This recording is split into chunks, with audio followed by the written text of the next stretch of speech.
રાજકોટ ગુજરાતનું કિંગ છે, કારણ કે સૌરાષ્ટ્ર અને કચ્છની આ જે સમિટ હતી તેમાં મુકેશ અંબાણી તરફથી સ્પષ્ટ કરવામાં આવ્યું છે કે 5 વર્ષમાં આવનાર 7 લાખ કરોડનું રોકાણ રિલાયન્સ કરવા જઈ રહ્યું છે। ન ફક્ત તેટલું, પરંતુ રાજકોટમાં જે સૌરાષ્ટ્ર રિજનલ સમિટ છે તેમાં પણ ભારતની અંદર કઈ રીતે મહત્વનો ભાગ આ સમિટ ભજવી શકે છે, જેમાં પણ રિલાયન્સ આગળ રહેશે। જામનગરમાં AI ડેટા સેન્ટર બની રહ્યું છે, વર્લ્ડ ક્લાસ ટેકનોલોજી સાથેની હોસ્પિટલનું પણ નિર્માણ કરવામાં આવશે। ન ફક્ત તેટલું, પરંતુ જે રીતે અમદાવાદમાં ટૂંક સમયમાં CWGનું આયોજન થશે, તો CWGની આ આગેવાની જે છે તે પણ રિલાયન્સ સરકાર સાથે ભેગી મળી અને કરી રહ્યું છે। તો આ મહત્વના જે જાહેરાત છે તે કરવામાં આવી છે। સાથે જ તેઓએ સ્પષ્ટ કહ્યું છે કે હું ગુજરાતનો છું, મારા માતા પિતા ગુજરાતના છે, ચોરવાડથી આવેલા પરિવાર, અને તે ગુજરાતને હંમેશા આગળ, સૌરાષ્ટ્રને હંમેશા આગળ રાખવાના પ્રયત્નમાં રહ્યું છે અને દરેક વ્યક્તિ સુધી AI પહોંચે તે માટે પણ જીઓ મક્કમ હોવાની વાત કરવામાં આવી છે। સૌથી વધારે અને મોટી જાહેરાત જે કરવામાં આવી છે તે છે કે આગામી 5 વર્ષની અંદર ગુજરાતમાં 7 લાખ કરોડનું રોકાણ કરવામાં આવશે અને તેની સાથે સાથે ગુજરાતના વધુમાં વધુ લોકોને રોજગારી મળી શકે તે માટેના પ્રયાસ કરવામાં આવશે। ન ફક્ત તેટલું, પરંતુ ગ્રીન એનર્જીની જ્યારે વાત છે તો જામનગરની અંદર રિલાયન્સની જે ઇન્ડસ્ટ્રીઝ છે તે ગ્રીન એનર્જી તરફ આગામી 1 ડેકેડમાં એટલું મોટું નામ ધરાવશે કે દુનિયામાં ફક્ત ગ્રીન એનર્જી ક્ષેત્રે તેનું એકમાત્ર નામ રહેશે, તે માટેના પ્રયાસ થઈ રહ્યા છે। તો ઐતિહાસિક શહેર રાજકોટમાં આ પ્રથમવાર 5 વર્ષમાં 7 લાખ કરોડના રોકાણની જે વાત છે તે તેમના તરફથી કરવામાં આવી છે। It's a great audience in the presence of the Honorable Prime Minister of India. May I also congratulate Honorable Chief Minister of Gujarat for organizing successfully such an amazing regional conference, like the first one which I also attended. Honorable Prime Minister, Honorable Chief Minister of Gujarat, ચોમાસાની season તો જતી રહી, પરંતુ વડોદરા શહેરમાં હજુ પણ અનેક road રસ્તા બિસ્માર હાલતમાં છે। ક્યાંક રોડ પર ખાડા તો ક્યાંક ખુલ્લી ગટરો છે, જેને લઈને સ્થાનિકો ત્રાહિમામ પોકારી ઉઠ્યા છે। ત્યારે શહેરમાં કોન્ટ્રાક્ટરો બેફામ બન્યા હોય તેવું લાગી રહ્યું છે। મુખ્યમંત્રીએ જે 122 કરોડના રોડના કામોનું ખાતમુહૂર્ત કર્યું હતું, તે કામો પણ આ કોન્ટ્રાક્ટરોએ અભિરાઈ પર ચડાવી દીધા છે। સૌરભ બિલ્ડર્સે અને ગાયત્રી કન્સ્ટ્રક્શને એક પણ રોડનું કામ શરૂ કરવાની તસદીર નથી લીધી। છાણી, ગૌરવપથ સહિતના વિસ્તારોમાં રસ્તાનું વર્ષોથી ટલ્લે ચડાવી દીધું છે અને અધિકારીઓ પણ કોન્ટ્રાક્ટરોને માત્ર નોટિસ આપીને સંતોષ માની રહ્યા છે।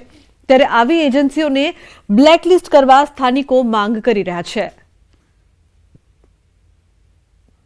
જે વરસાદી ગટરની મોટી મોટી કુંડી કરી છે, બધી ખુલ્લી છે આખી, એટલે ગાય તો પડી જ જાય છે। ગાયો તો અહીં ચરતી હોય તો પણ છોકરાઓનો અમારા ગેટની બહાર રમવા નથી મોકલાતા, સાયકલો ચલાવવા નથી મોકલાતા, કશું જ નહીં, અંદર રાખવા પડે છે છોકરાઓને। આ બધા કામો જો વ્યવસ્થિત ટાઈમ લાઈન પ્રમાણે પૂર્ણ થાય તો બધાની અગવડતા દૂર થાય અને એનો નિકાલ આવે। એટલે દરેક વ્યક્તિ માટે, જે કોન્ટ્રાક્ટર હોય કે જે પણ હોય, એના માટે એક ટાઈમ લાઈન સેટ કરવી પડે કે આટલા સમયમાં આ પૂર્ણ થઈ જવું જોઈએ, જેથી લોકોને અગવડતા ના થાય।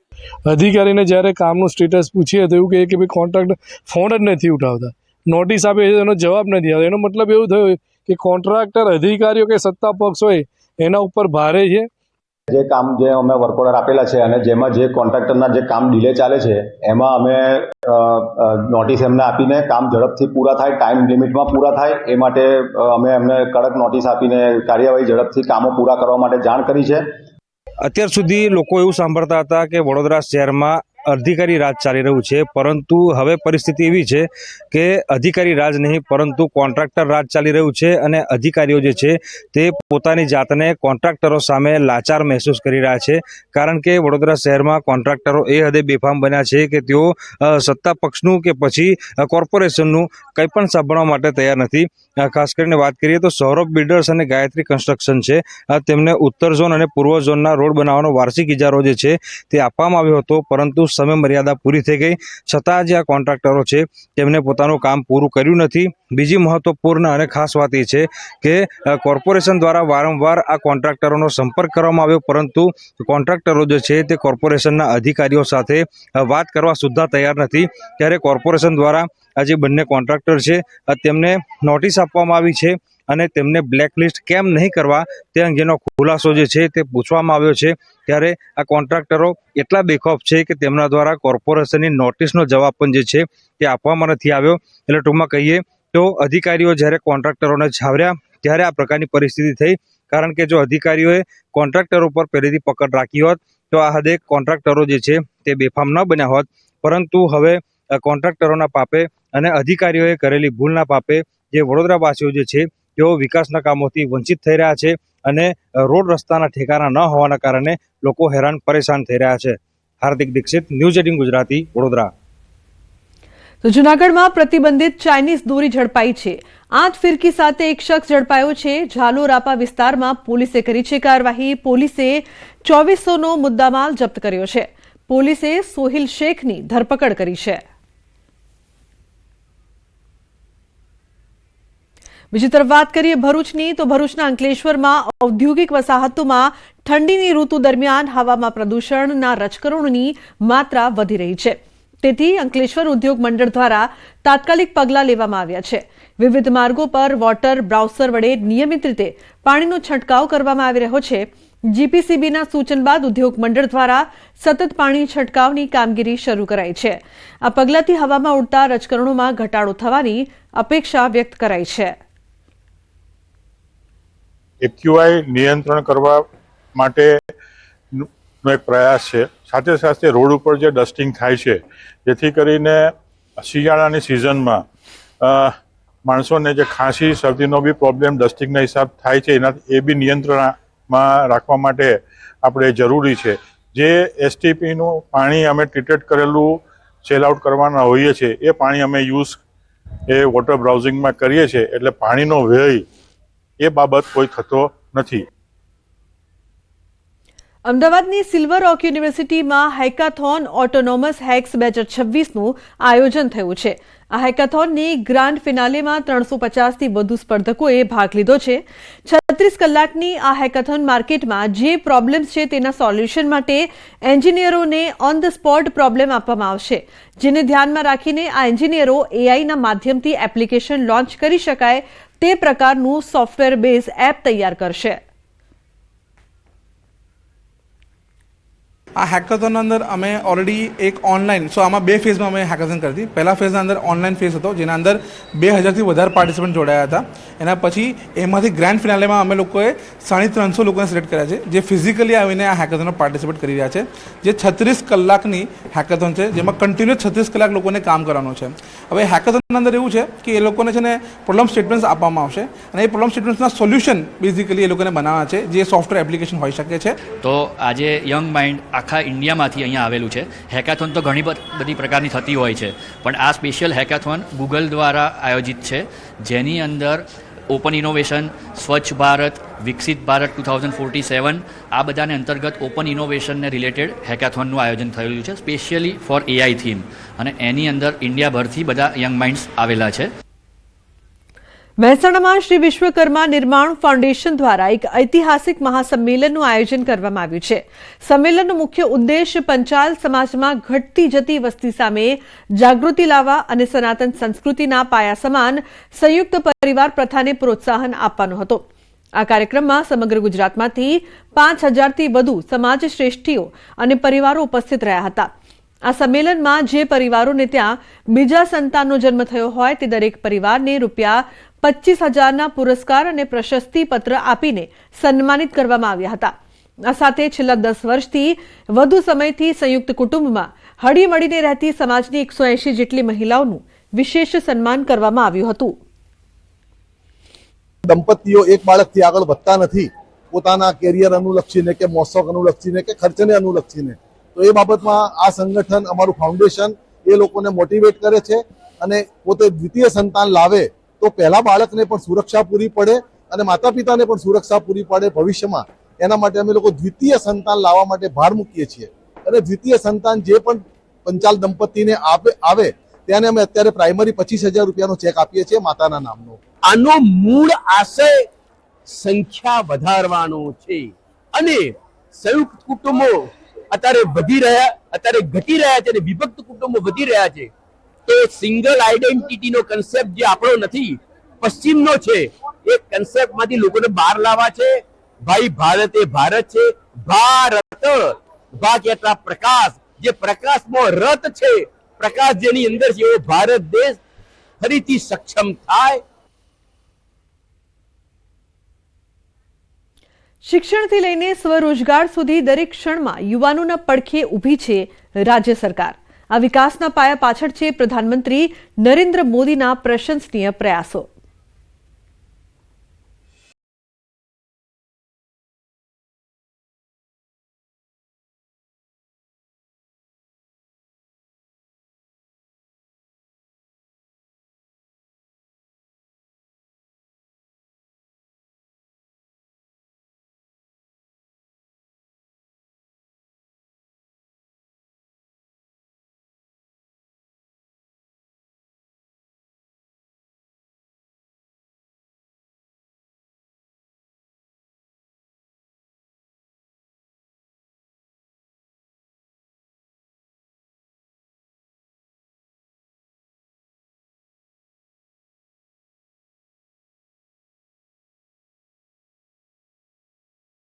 वैल्यूज को भी लीड कर रहा है.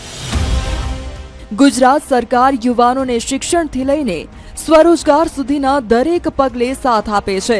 મુખ્યમંત્રી ભૂપેન્દ્ર પટેલ પ્રધાનમંત્રી નરેન્દ્ર મોદીના વારસાને આગળ વધારી રહ્યા છે. ગુજરાત સરકાર યુવાનોને શિક્ષણથી લઈને સ્વરોજગાર સુધીના દરેક પગલે સાથ આપે છે. ગુજરાત સતત 4 વર્ષથી સ્ટાર્ટઅપ રેન્કિંગમાં દેશમાં અગ્રેસર છે અને રાજ્યમાં 12,500થી વધુ સ્ટાર્ટઅપ દ્વારા યુવાનો આત્મનિર્ભર બન્યા છે. શિક્ષણથી સ્વરોજગાર સુધી યુવાનોના પડખે રાજ્ય સરકાર. સ્ટાર્ટઅપ ઇકોસિસ્ટમથી યુવાનો જોબ સીકરથી જોબ ગીવર બન્યા. શોધ સ્કીમ હેઠળ પીએચડી વિદ્યાર્થીઓને સહાય. Student startup and innovation policy. IHub અને વી સ્ટાર્ટ મહિલા ઉદ્યોગ સાહસિકોને સહાય. ગ્લોબલ કેપેબિલિટી સેન્ટર્સ પોલિસીથી રોજગારીનું સર્જન. ઉદ્યોગોમાં તાલીમ સાથે કમાણીની તક. સ્કિલ્ડ લેબર ફોર્સનું નિર્માણ. ફિનટેક અને આઈટી ક્ષેત્રે વૈશ્વિક સ્તરની નોકરીઓ. અમદાવાદમાં ગુજરાત યુનિવર્સિટીમાં કેમિસ્ટ્રી વિભાગમાં પીએચડી સાથે રિસર્ચ સ્કોલર સરકાર દ્વારા વર્ષે મળતી સહાયને આશીર્વાદરૂપ ગણાવી સરકારનો આભાર માની રહ્યા છે. ગુજરાત સ્ટેટ ટોટલ 4 લાખની સહાય આપે છે, જેની અંદર દર મહિને 15,000 ફેલોશિપ વત્તા દર વર્ષે 2 વર્ષ માટે 20,000 આનુષંગિક ખર્ચ કન્ટેન્જન્સી મળે છે. આ યોજના હેઠળ વિદ્યાર્થીઓને 3 પ્રકારની સહાય આપવામાં આવે છે. એક ટ્યુશન ફી સહાય આપવામાં આવે છે, રહેવા જમવાની સહાય આપવામાં આવે છે અને પુસ્તક સહાય આપવામાં આવે છે. ફિનટેક અને આઈટી ક્ષેત્રે વૈશ્વિક સ્તરની નોકરીઓ હવે ગુજરાતના આંગણે મળી રહે છે. જીસીસી પોલિસી અને સ્ટાર્ટઅપ ઇકોસિસ્ટમથી બીએફએસઆઈ અને આઈટીમાં વિસ્તરણ થઈ રહ્યું છે. ગિફ્ટ સિટીમાં ગૂગલ, આઈબીએમ જેવી કંપનીઓની બ્રાન્ચ આવી જતા ઉમેદવારો માટે સારા પગારની નોકરીની તકોનું સર્જન થયું છે. આપણે જે ગિફ્ટ સિટી જે બન્યું છે ત્યાં આગળ મોટી મોટી કંપનીઓ પણ જે ફિનટેકમાં છે અને એવા સ્ટાર્ટઅપ્સ પણ હવે ત્યાં આગળ આવવા લાગ્યા છે, જેમ કે બેંક ઓફ અમેરિકા છે, ગૂગલ છે, આઈબીએમ છે, એ બધાની એક બ્રાન્ચ ત્યાં આવવા લાગી છે. ગુજરાતમાં સ્ટાર્ટઅપ ઇકોસિસ્ટમથી યુવાનો જોબ સીકરથી જોબ ગીવર બન્યા છે. સ્ટુડન્ટ સ્ટાર્ટઅપ એન્ડ ઇનોવેશન પોલિસીથી અમદાવાદમાં પણ યુવાનો તાલીમ સાથે રોજગારી પણ મેળવી રહ્યા છે. આઈહબ કરીને એક સેન્ટર છે, એની અંદર સૃજન કરીને એક પોતાનું પ્રોગ્રામ ચલાવી રહ્યા છે, જેની અંદર 10 લાખ સુધીની ગ્રાન્ટ મળી છે અને અમારા વિદ્યાર્થીઓને ઘણા બધા વિદ્યાર્થીઓ એમાં અપ્લાય કરી ચૂક્યા છે. સાબરકાંઠા જિલ્લામાં પણ યુવાનોને તાલીમ સાથે કમાવાની તક મળી રહી છે. સરકારે યુવા વિકાસ માટે અમલી બનાવેલી યોજનાઓનો લાભ લઈ તાલીમ સાથે પગાર મળતા યુવાનો પગભર થઈ રહ્યા છે. હું હાલ એપ્રેન્ટિક્સ નગરપાલિકામાં કરું છું, જેના લીધે મને આશા છે કે મને કોઈ સારી જગ્યાએ ખાનગી કે ગવર્મેન્ટમાં મને જોબ મળશે, જેના માટે હું સરકારનો આભાર માનું છું અને મારા સિવાય બી ઘણા લોકો જેને આવી તક મળી છે તેના માટે સરકારનો ખૂબ આભાર. વડોદરા જિલ્લામાં પણ સ્ટાર્ટઅપ ઇન્ડિયા જેવી મહત્વાકાંક્ષી યોજનાઓ નવા ઉદ્યોગ સાહસિકોને પ્રોત્સાહન મળ્યું છે. પોતાનું સ્ટાર્ટઅપ શરૂ કરનારા યુવાનો આજે રોજગારી પૂરી પાડી રહ્યા છે. એટલે સરકારનો એક એવો સપોર્ટ મારી પાસે હતો કે હું આફ્ટર ધ કોલેજ મેં પોતાનું ફાઉન્ડેશન ક્રિએટ કર્યું, સ્ટાર્ટઅપ માટે અપ્લાય કર્યું, રેકગ્નિશન મળ્યા, ગ્રાન્ટ મળ્યા, જેથી તે મેં મારી ટીમ બનાવી, ડૉક્ટર્સને ઇન્વોલ્વ કર્યા અને અમે હમણાં સુધી 1000 ઉપર સ્ક્રીનિંગ્સ કર્યા છે. મુખ્યમંત્રી એપ્રેન્ટિસશીપ યોજના તાલીમ દરમિયાન સ્ટાઇપન્ડ આપે છે, જેમાં સરકાર 50% યોગદાન આપે છે. પ્રધાનમંત્રી કૌશલ્ય વિકાસ યોજના અને ITI તાલીમો યુવાનોને રોજગાર માટે તૈયાર કરે છે. આ યોજનાઓથી ગુજરાતના યુવાનો વિકસિત ગુજરાત 2047ના વિઝનમાં મુખ્ય ભૂમિકા ભજવી રહ્યા છે. પ્રધાનમંત્રી મોદી અને મુખ્યમંત્રી ભૂપેન્દ્ર પટેલના પ્રયાસો ગુજરાત રાજ્યના યુવાનોના સપના સાકાર કરી રહ્યા છે. તો પીએમ સંબોધન કરી રહ્યા છે, સીધા જઈશું ત્યાં. MD શ્રી કરણ અદાણી, જ્યોતિ CNC ઓટોમેશનના ચેરમેન અને MD શ્રી પરાક્રમસિંહ જાડેજા, ઉપસ્થિત સર્વે મહાનુભાવો, પ્રેસ મીડિયાના મિત્રો, સૌને મારા નમસ્કાર.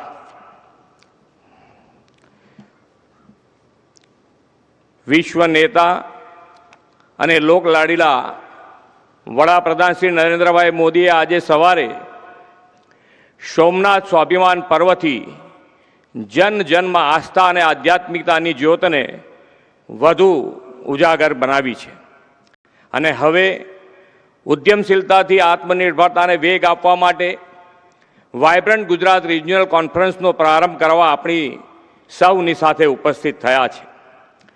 આપણે સૌ નસીબદાર છીએ કે આપણને શ્રી નરેન્દ્રભાઈ મોદી જેવા સમય કરતાં હંમેશા આગળનું વિચારનારા વિઝનરી લીડર મળ્યા છે. શ્રી મોદી સાહેબે એ વિઝન સાથે 2003માં પહેલી વાયબ્રન્ટ સમિટ યોજીને આપણી ઉદ્યોગ સંભાવનાઓને દુનિયા સામે મૂકી. મહાજન, પ્રજાજન અને પ્રશાસનના સહયોગથી 2003ની વાયબ્રન્ટ સમિટને મળેલી સફળતા પછી તેમણે કહેલું કે Gujarat can and Gujaratis will. આદરણીય શ્રી મોદી સાહેબના નેતૃત્વમાં વિશ્વભરના લોકોનો ગુજરાત પરનો વિશ્વાસ, રાજ્યમાં રોકાણ માટેની સંભાવના અને બેસ્ટ ઇન્ફ્રાસ્ટ્રક્ચર ડેવલપમેન્ટને કારણે વાયબ્રન્ટ સમિટને ઉત્તરોત્તર જ્વલંત સફળતા મળતી ગઈ. ગુજરાતના આના પરિણામે દેશના વિકાસનું ગ્રોથ એન્જિન અને most preferred destination for investment બન્યું છે. શ્રી મોદી સાહેબના દિશા દર્શનમાં વાયબ્રન્ટ ગુજરાતની 2 દાયકાની જ્વલંત સફળતા આજે આપણી સામે છે.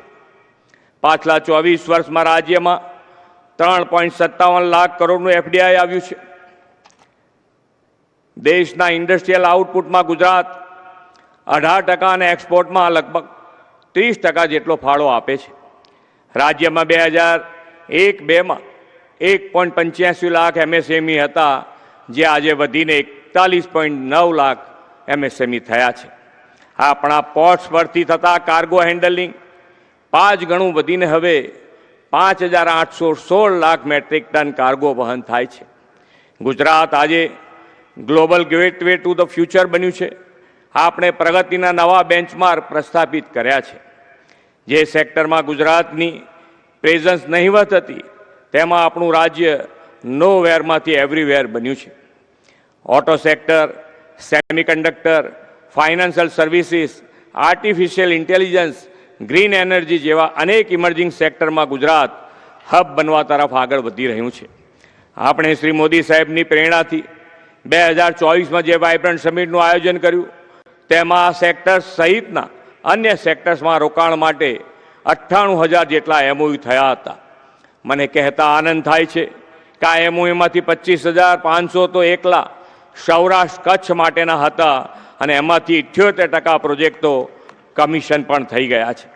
આપણા દરેક જિલ્લા અને રિજિયનની પોતાની આગવી ઓળખ, વારસો અને વિશિષ્ટ સ્ટ્રેન્થ છે. વડાપ્રધાનશ્રીએ ટિયર 2, ટિયર 3 શહેરો તથા ગ્રામ્ય વિસ્તારો પણ સસ્ટેનેબલ ડેવલપમેન્ટ માટે વાયબ્રન્ટ ગુજરાત રિજનલ કોન્ફરન્સથી આ ગ્રોથ જર્નીમાં જોડાય એવો વિચાર આપણને આપ્યો છે. આજે સૌરાષ્ટ્ર કચ્છની VGRC વડાપ્રધાનશ્રીની પ્રેરક ઉપસ્થિતિમાં શરૂ થાય છે.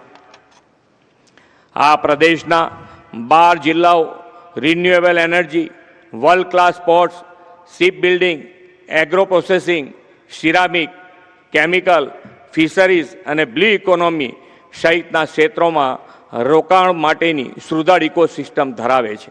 રાજ્ય સરકાર પણ coastal highway, economic corridor, 4 lane તથા 6 લેનના ઝડપથી અપગ્રેડેશન તેમજ કચ્છ સૌરાષ્ટ્રમાં આધુનિક એરપોર્ટ સાથે સીમલેસ કનેક્ટિવિટી સંગીન કરી રહી છે. શ્રી મોદી સાહેબે દેશમાં સંતુલિત પ્રાદેશિક વિકાસને પ્રોત્સાહન આપવા વન ડિસ્ટ્રિક્ટ વન પ્રોડક્ટનો અભિગમ અપનાવ્યો છે. આપણા જિલ્લાઓ પણ વિવિધ પ્રોડક્ટના મેન્યુફેક્ચરિંગ હબ બનીને વોકલ ફોર લોકલ અને લોકલ ફોર ગ્લોબલ સાકાર કરે તે માટે રાજ્ય સરકારે સ્ટેટ જીડીપીની જેમ જ દરેક ડિસ્ટ્રિક્ટના જીડીપીમાં વૃદ્ધિનો કોન્સેપ્ટ ડેવલપ કર્યો છે. જિલ્લાઓના વિકાસની ગતિને નવી દિશા આપવા આપણને વડાપ્રધાનશ્રીના માર્ગદર્શનમાં 6 રિજિયનલ ગ્રોથ હબ વિકસાવવાના છીએ. આ રિજિયનલ ગ્રોથ હબ હવે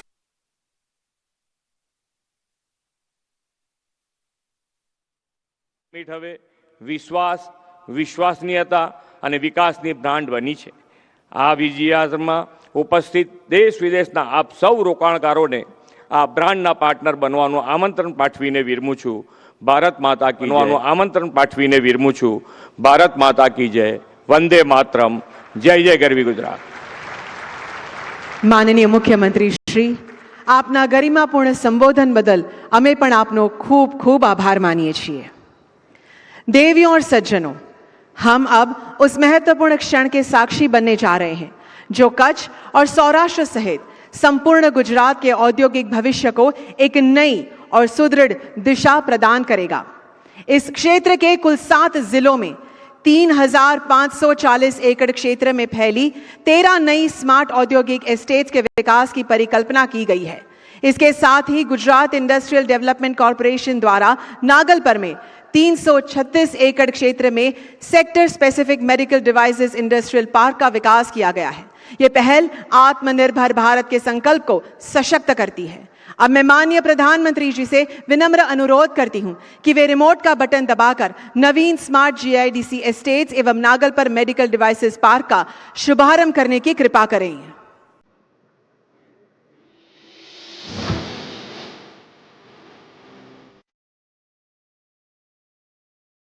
इन सभी जिले अमरेली, भावनगर, जामनगर, कच्छ, मोरबी, राजकोट, सुरेंद्रनगर में उत्कृष्ट इंडस्ट्रियल एस्टेट्स की परिकल्पना की आज उद्घोषणा की गई है. बहुत बहुत अभिनंदन है.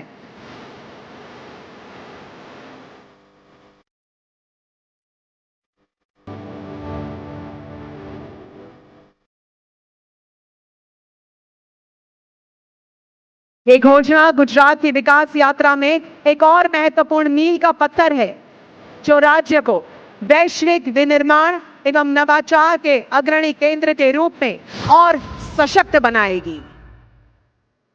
आइए एक बार फिर अभिनंदन करते हैं इस परिकल्पना को साकार करने के लिए. कच्छ की श्वेत मरुभूमि का औद्योगिक साहस और सौराष्ट्र की उद्यमी शक्ति, इन दोनों के संगम ने गुजरात को विश्व के मानचित्र पर एक नई परिभाषा दी है. आपदा को अवसर में बदलने की यह यात्रा केवल विकास की नहीं बल्कि एक दृढ़ इच्छा शक्ति की कहानी है. आइए कच्छ और सौराष्ट्र के इसी अद्भुत कायाकल्प और वैश्विक उत्थान को जाने एक डॉक्यूमेंट्री फिल्म के माध्यम से.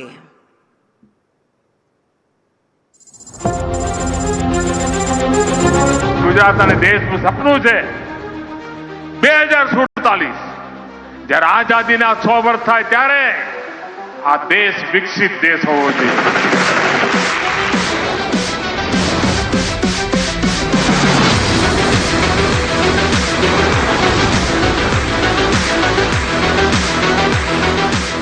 વડાપ્રધાન નરેન્દ્ર મોદીજીને અમારા સૌરાષ્ટ્ર કચ્છનો વાયદો છે કે ભારત વિકસિત બનીને રહેશે અને એમાં અમારી ભાગીદારી રહેશે. કારણ કે અમારા ઉદ્યોગો હવે છલાંગો સિવાય વાત નથી કરતા.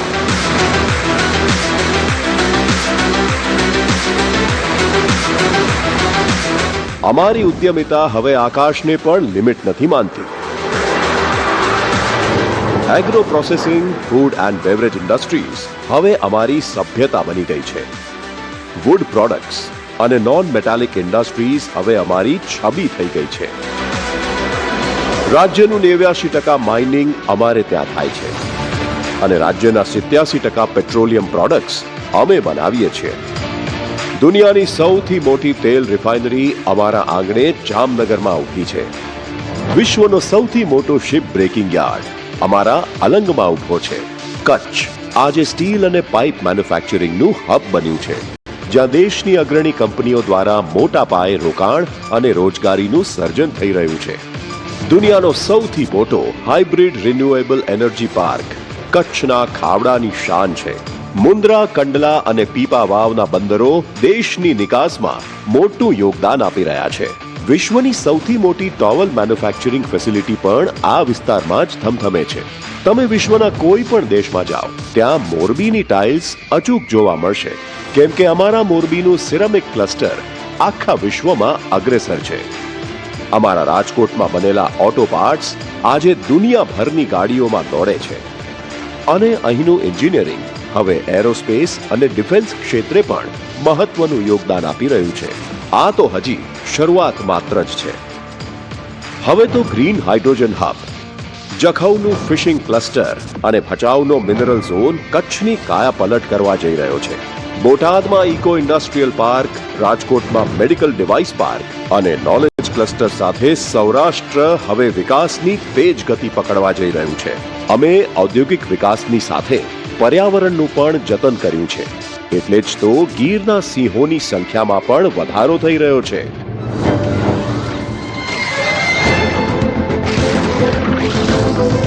ફ્યુચરિસ્ટિક ઉદ્યોગોની સાથે સાથે અમારા મૂળિયા નથી ભૂલ્યા અમે. દ્વારકાધીશ અને દાદા સોમનાથની પ્રેરણાથી આપણી કલા અને સંસ્કૃતિ આજે સદાય જીવંત છે. રાજકોટના પટોળા, જામનગરી બાંધણી, કચ્છની અજરખ અને સુરેન્દ્રનગરના ટાંગલિયા વણાટ આજે વિશ્વના બજારોમાં ધમધમે છે. વિકસિત ભારત અને વિકસિત ભારત માટે વિકસિત ગુજરાત થકી આપણે સૌથી વધારે લીડ કોઈ લે વિકસિત ભારતમાં તો એ ગુજરાત લે, અને ગુજરાત હર હંમેશ દેશનું ગ્રોથ એન્જિન થયું છે, રહેશે. એનું કારણ કે આપ સૌ સાથે મળી અને આપણે આગળ વધીશું. આવો નવા વિચારો અને નવી સંભાવનાઓને આવકારીએ. સૌરાષ્ટ્ર અને કચ્છની આ ભૂમિ હવે સજ્જ છે. કોસ્ટલ અને નોન કોસ્ટલ વિસ્તારો માટે તૈયાર છે આપણો ફ્યુચરિસ્ટિક ઇકોનોમિક માસ્ટર પ્લાન. તો ચાલો આપણા port led development, logistics, better connectivity, blue ઇકોનોમીથી સૌરાષ્ટ્ર અને કચ્છની સમૃદ્ધિનો સંકલ્પ કરીએ. 2047 સુધીમાં વિકસિત ગુજરાતથી વિકસિત ભારતનું નિર્માણ કરીએ. Welcome to vibrant Gujarat regional conference. Regional aspirations, global ambitions.